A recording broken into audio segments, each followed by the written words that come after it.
Hello and welcome to this live broadcast. I decided to take a short break in my workday to get this comic strip that I had started a couple days ago finished, and I like experimenting with times of the day to see who might show up on a given part of the day. So today I'm gonna finish this comic strip off. I did the inking last time. And today what I'm going to do is I'm going to do the colors, and this is a redraw for those of you that didn't see the first part. So I have a cartoon that I made, a Launchpad cartoon that you can find on my website, danlietha.com. And it's something I started years and years and years ago, and the feature kind of died out, but I'm sort of bringing it back a little bit. And I probably won't draw any new ones for quite a while, but I want the old ones to at least look good. So you can see the old version there, and then the new version. I'm drawing better artwork on top of it in Photoshop. And so now what I have to do is I need to do the colors. And so Photoshop, we work in layers. So I'm going to zoom in here. And I'm just going to create a shape, a selection underneath this this brother that's causing his sister so much trouble. And so I'm working with the selection, the lasso tool. I'm just following the outline of the brother. And there's places where I don't have lines. So I'm not getting it quite perfect, but I can touch up the parts that I miss or mess up on.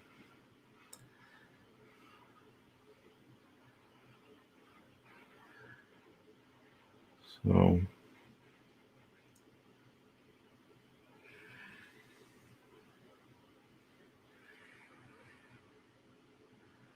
and let's see, we'll try to get down to the bottom there. Get the top section of this guy. All right, so now I've got a selection. I don't know if you can see that, but there's the marching ants line around where I drew, where I traced. And so we're going to take the fill bucket, and I'm just going to drop in a color. It doesn't matter which color it is. Well, actually, it kind of does. The higher the contrast, the better, because then I can see where I've missed. So I'll take my brush. Well, I guess it doesn't matter yet. Move on down to the lower part. We're going to do the same thing again. I'm just going to take the magic wand, or not the magic wand, the lasso tool, which is a tool that a lot of art programs have. If you have GIMP or some other Photoshop type program, it's a pretty universal type tool that allows you to make selections, and then you can do whatever inside that selection that you want to do. Oops, okay. So now we'll drop in the same. Well, actually, I want to change the color just a little bit. I like to make different color drop-ins when I do this, because then you can tell where the two meet. And then I can kind of have to draw over the top of the where those two selections meet. Otherwise, it kind of leaves a line. Wish Photoshop didn't do that, but it does. Then, okay, we're going to touch up a couple spots here. Little places where I didn't quite get it right. Then there's a couple places where you don't need to have color. So right there, and I think right there.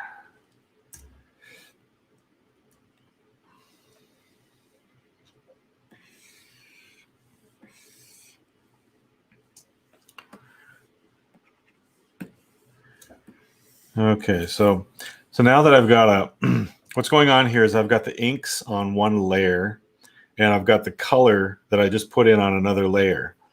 And so I'm going to do the same for the sister. And I'm just going to put it on the same layer. Sometimes I choose to do it on different layers.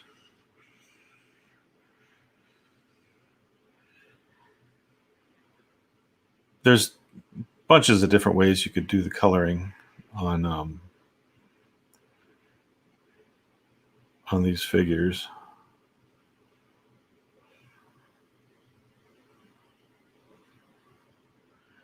So many tools in Photoshop.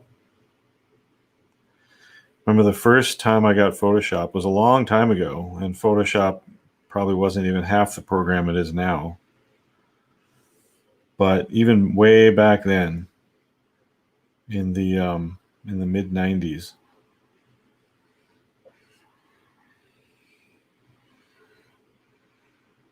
Wait, I think the mid 90s. It was intimidating enough that I just didn't use it for a long time because I didn't want to. It was just so much; it was overwhelming. And now they've got so many features on it. So if there's somebody out there that you want to learn Photoshop and yet you're really scared of it, or even a program like GIMP that is free, GIMP, look for that online and you can find a Photoshop type program that's absolutely free. People that I've suggested that to, I say don't get overwhelmed, but there's lots of information you can find on YouTube, of course. And so I say pick a tool or two, one tool or two tools, learn how to use that. Practice that for a little while. Forget everything else. And then once you've got that down, add another one. Just keep doing that way. That way, the options of all this ability don't hit you like an avalanche.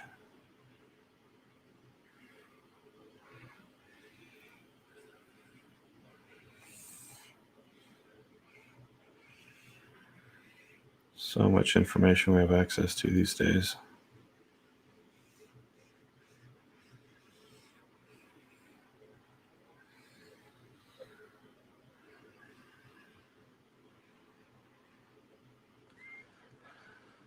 All right, change the color again.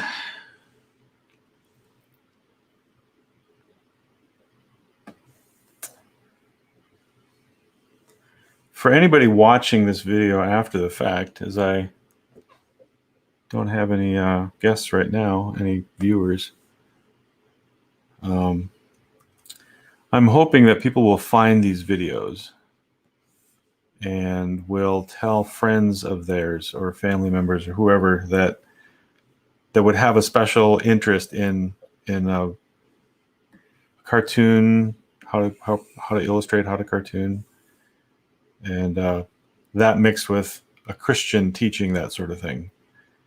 Because there's lots of instruction online, but the content sometimes can't always be trusted, and that's just the way that the world is. But I'd like to think that that I can provide a resource in that regard, that something can be trusted. All right, so now we have our figures colored, and you might think, well, that's not too colorful. Well, they're the right colors. What I've done here is I've placed a shape underneath the inks, and what I can do now with those shapes are I can freeze them or lock them. And so what I've done here, if you watch the cursor that I'm going to paint with, I'm going to go from the top right corner. Make my brush a little bit bigger. I'm going to go from the top right corner all the way down to the lower left corner. I'm just going to press, and I'm going to draw a stroke all the way through. And what you're going to see is you're going to see only paint go on to the shapes that I've just put underneath those figures, and the white area will remain untouched. but I'm painting on it just as hard as the other sections. Okay, so that's very, very useful. And then to undo that is very useful too. So now we're undoing that, and then we'll pick a flesh tone. Flesh tones are always kind of tricky. A lighter flesh tone, not just flesh tone. You remember the old Crayola crayon packs that you would buy? There would be a crayon in there called flesh tone. It was so insulting. Like everybody in the world had light skin, you know. I imagine people with darker skin would go, excuse me, this brown over here looks pretty much like my flesh tone, but you call it something else. So, but in this case, I'm looking for a lighter flesh tone. And then I think for the hair for the brother, I'm just going to pick some new colors here. I could base it on the old cartoon. I might do that a little bit too, but we're going to give him some brown hair, light brown maybe hair. And yeah, we'll just use the paintbrush.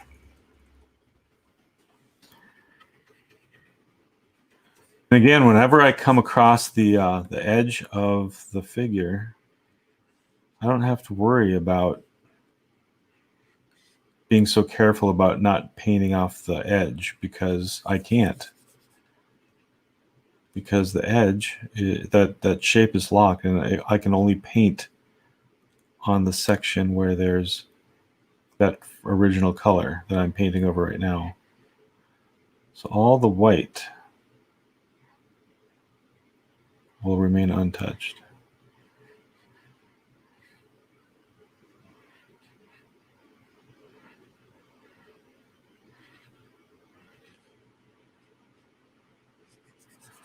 So for those of you that haven't seen the inks section of this, I would encourage you to go back and look at that video.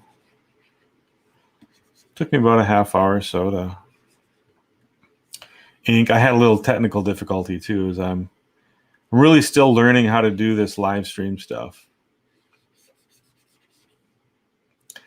So I've been doing some live stream stuff for me, and then for the ministry that I work for, Reasons for Hope, which I would highly encourage you to go check out their Facebook page and YouTube channel, and check out the great resources that that we offer over there. Now let's see, what's the? Tell you what, this is what I'm going to do. Go down and copy that bottom layer, bring it up to the top, and then I can check what the colors are that I used in the original one. Duplicate layer, bring that up to the top. This is also a really great way to check what you've done versus what you're improving. So make that more opaque so you can see it. See the difference there in the, look at the boy's face, and just the line quality. The first one was so bad, but I was just trying to go fast, and so that was the consequence. All right, so green. I had green on his shirt and blue jeans, which I usually just give people blue jeans in my cartoons. Not that everybody wears blue jeans, but sometimes you project your own personal things onto things in cartoons. I'll make it a darker green this time.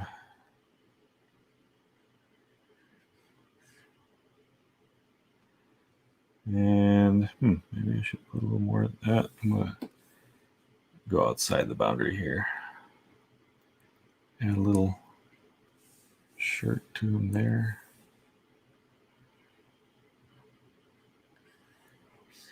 All right.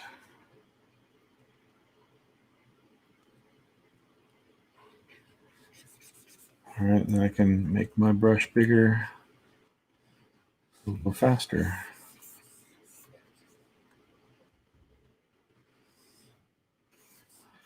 Actually, well, yeah, actually I don't have to worry about being careful on the bottom either, because I'm going to color that a different color anyway. All right, blue jeans.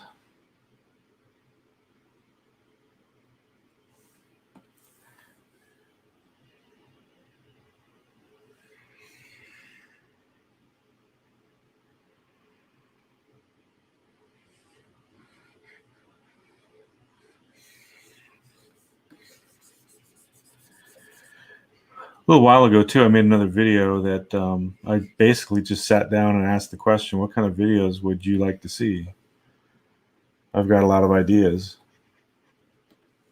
But I'd like to know the audience's needs for art instruction, and just, what would you want an artist to tell or instruct about, or got some ideas. I think one of the videos I'll probably do in the near future is one on the pros and cons of being a Christian cartoonist. I was thinking about that this morning.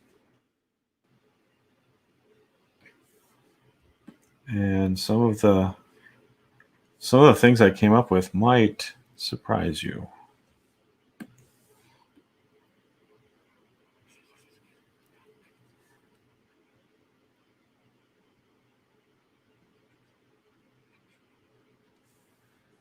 All right, color in the teeth.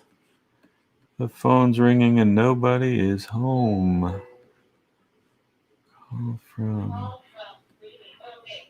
I've got one of those phones that announces where the call's coming from, and they're handy, but I don't know if you're plagued like we are with calls from all over the place that you have no idea who it is, and I would imagine that's the case. We just don't really bother answering the phone much unless we know it's from somebody that we know about. So again, another sign of the times that we live in. All right, we're going to color the shoelaces the same color as the pants. And just for your information, I didn't have to go pick a color for that because I know a keyboard stroke that I can make the eyedropper tool come up with on my screen, and then I can just pick a color with it, and then off we go. So it saves a ton of time when you know those keyboard shortcuts. Let's see, we'll do her teeth first. Poor little girl. I never grew up with a sister. I wouldn't have tormented her like this, I don't think. Although you could talk to my brother about that. Maybe he'd change your mind about it. Let's see.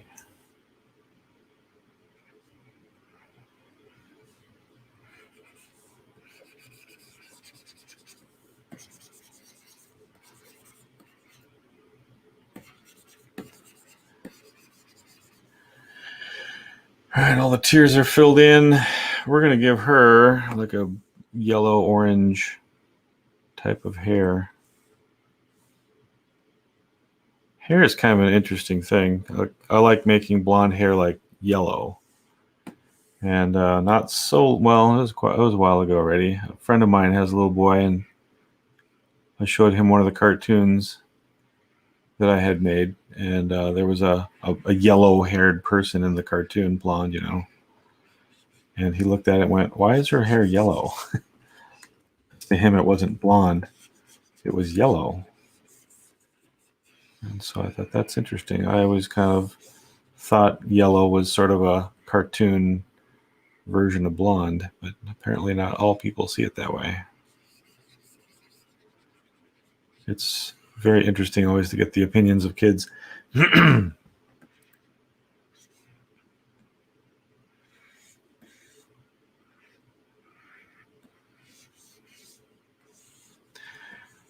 got to get in the habit of saying this too. Those of you that are watching my videos, please subscribe. It's very handy for both of us that you subscribe, and then you can have better awareness of my videos when I come out with them. And then it helps me out too with my YouTube account. And then your likes on these videos is very important too. But if you don't like it, don't hit like. But if you do, find the little like and hit it.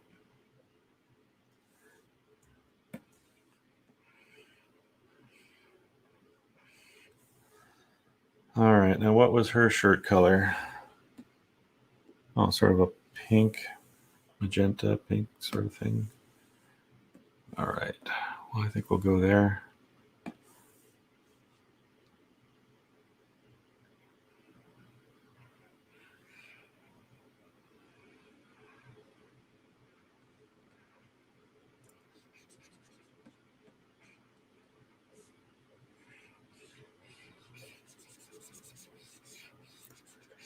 I used to use vector programs back in the mid 90s, early 2000s.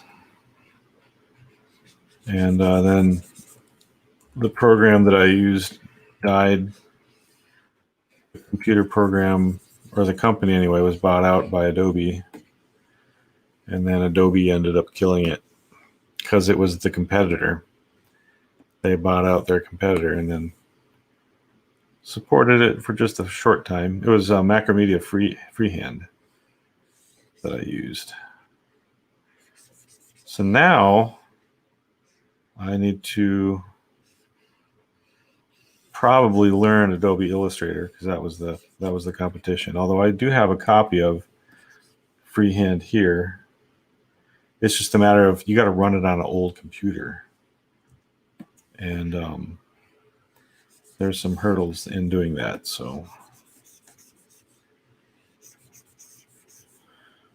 we'll see. But I'm missing making things in vector art. Okay, so I've colored the figures now, and there's the background. That's the, again, color doesn't matter right away. It's just that you see the shapes. Now I've got that. I'm going to lock that color, that background, and we're going to change it. It was a bright orange before, I think. And what if we make it just a gray? And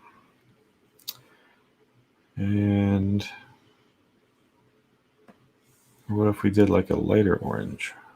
Although her hair,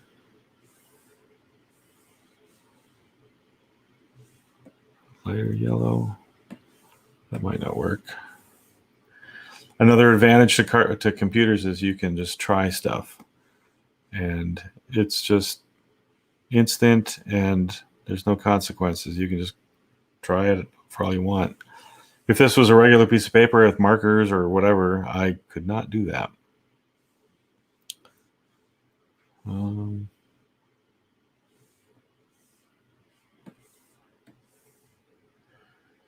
Yeah, I like that. That works pretty well.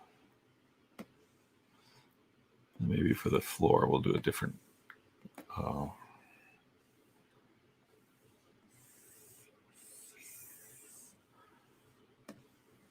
little darker version on the floor.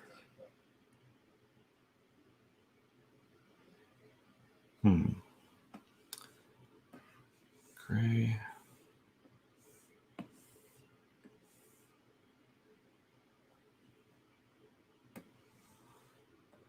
Should have my interior design minded daughter here to pick a color.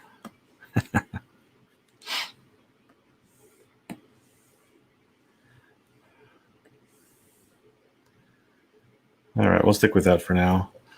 All right, then the next thing we need to do now, I went ahead and I typed in all the text.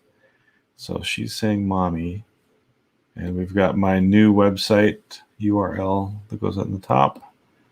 We've got the copyright, which I'm sticking with the first one, the original version's copyright. We've got the text for the bottom, which I corrected the comma, the scripture reference, the logo. I think I'm going to go with a different font, so we'll stick with that one. That one's I like that one.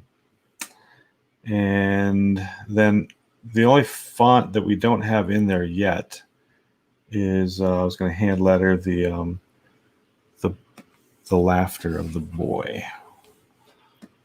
So we'll go ahead and put that in one layer.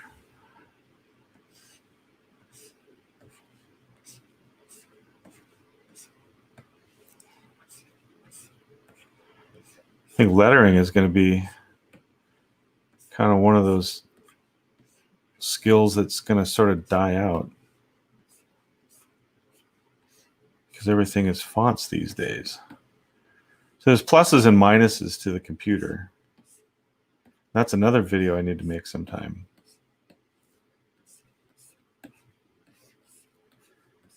But when I went to high school, I think that was the first place that I learned lettering, was in drafting class. And that was very valuable to me because it's something that that I've continued to learn. I mean, I didn't stop learning it from there, but that was its start. And then it's been a very handy tool along the way. There, that's much better. All right, and then the girl is going to get a like a shout balloon or a. Let's start out with this. Okay, that's good. We'll fill that in with that, and then we're going to pick the selection tool, the lasso tool. There's a version of it that you just tap down, and every place that you want to change direction, you just tap. And so you can draw straight lines, you can make selections in a different way instead of just tracing around.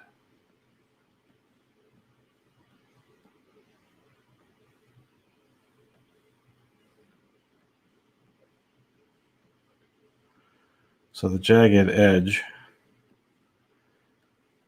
is indicating something a little more alarming than that nice smooth oval shape.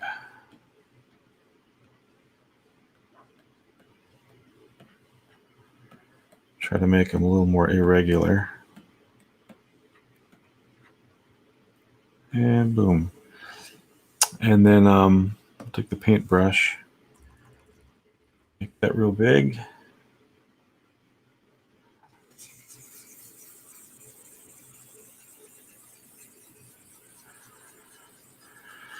And there's her scream of desperation. Mommy. Now I need I will pick right here. There. So that's what I call the little pointer. And voila.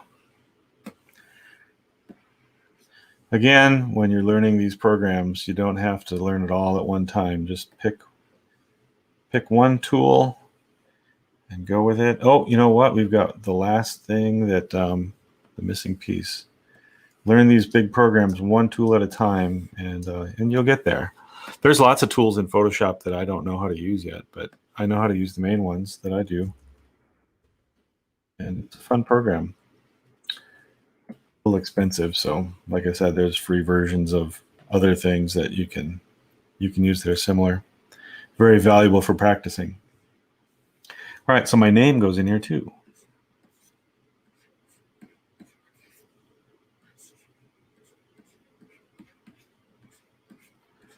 And for those of you that don't know how to pronounce my last name, it's I tell people it's like saying Lisa with a lisp. So Lietha is how you say that last name.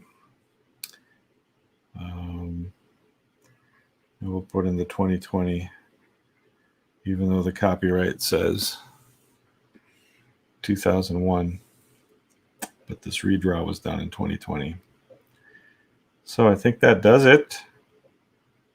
And again, I'll go back and let's compare the two. There's the older. Now the version that you're looking at there is fuzzy because the resolution was a lot smaller and I just stretched it out. And we can talk about the ins and outs of that dynamic another day. But anyway, so this one's a little fuzzy. So don't pay attention to the fuzzy lines, but look at the overall drawing of the little girl and the little boy. And again, I was going really fast before, trying to just knock that out, and I did, but the consequence is then you look at it for days and days and weeks and years afterwards and just kind of regret it, just thinking, oh, that could look so much better if I'd just taken a few more minutes. So just time and quality always go together. Well, they go together. So that's the new version, and I'm going to post that in the next few days to my website, danlietha.com. So you can join me there. Again, if you like these videos, if you want to see different types of videos, you can comment in the comment section below. But please subscribe, and please like my videos too, and check out my other ones, because I'm doing more and more as the days go on here. I'd like to build my audience for YouTube. So that's all for today. Thanks for joining me on this little work break, and I'll see you next time.